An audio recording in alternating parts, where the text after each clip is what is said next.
things have gotten pretty bad in terms of the Carr fire. And this is reminiscent of what happens in California quite often. And I'm not entirely convinced these are all natural wildfires, as we've seen some evidence of directed energy weapons, advanced tactical lasers. I don't buy that these are 100% kosher, especially some of the ones that broke out last year. I know, right?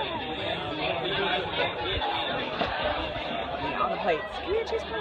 Duck your head. Christina. Duck your head. Duck your head.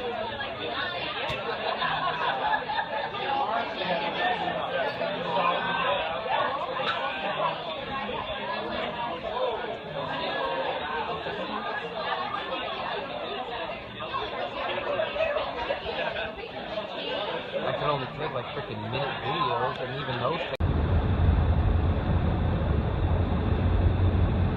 Nothing but blue skies.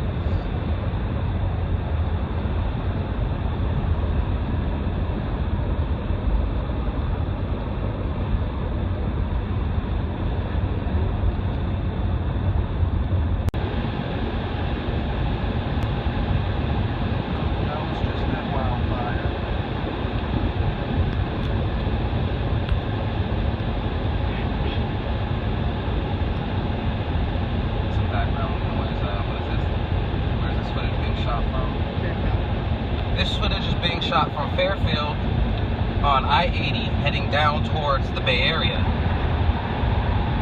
Californians are losing everything. Last year with the Santa Rosa fire, how many people were displaced? Those same people, a lot of them, are now taking refuge on the streets in the surrounding cities, most notably Vallejo, Sonoma, and Napa. These people have nowhere else to go. Now, more people are being burned off the land, and with no sign of respite. 2 fires nearing 100,000 acres burning currently in the state of California. Those are pretty big. Over 60 wildfires across the nation right now. If we pay attention to the patterns of these fires, the frequency, and the increased severity, it is getting harder and harder, increasingly more difficult to say that these are simple natural wildfires that are getting worse because of global warming. I don't buy it. So the California fires, let's set some things aside here and get candid, because something has not been right with these things for years. For years now, the governments around the world have admitted to something called stratospheric aerosol injections, solar radiation management, cloud seeding, the list goes on. I'll leave links in the description to videos I've done in the past covering this before. And if you don't recognize those names, you're probably familiar with the term chemtrails. Now, this isn't going to be a video dedicated to that, but just know when you add desiccant to the air, anything to the air that absorbs moisture, you contribute to the inhibition of hydrogen bond, drastically affecting precipitation. That's basically what happened in California. Drought-stricken and shocked trees covered in nanoalloys, notably aluminum. Now, aluminum is the prime ingredient in these geoengineering initiatives because of its reflective properties. They use it to mitigate rays from the sun, so they say.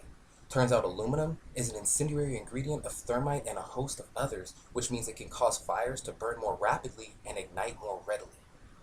In my opinion, that's probably one of the primary contributors to these fires. Another popular suspected contributor is directed energy weapons or advanced tactical lasers. Both are military-grade weapons and are no secret. I mean, Boeing has a 747 outfitted with a mega laser. You should check that out. My point is, when you look at the devastation of these fires, the aftermath, closely examine the pictures, listen to experts and those who actually spent their lives battling blazes, then you know something doesn't add up. They are burning us off the land. They want people in cities under centralized water, electricity, and so on. This is called sustainability. Even insurance companies are faltering on rebuilding some of the structures in these regularly ravaged areas. Agenda 21, Agenda 30, call it what you want. Have you ever had a neighbor's house go ablaze? I did. I called first responders and watched sheepishly until they arrived, unable to do much.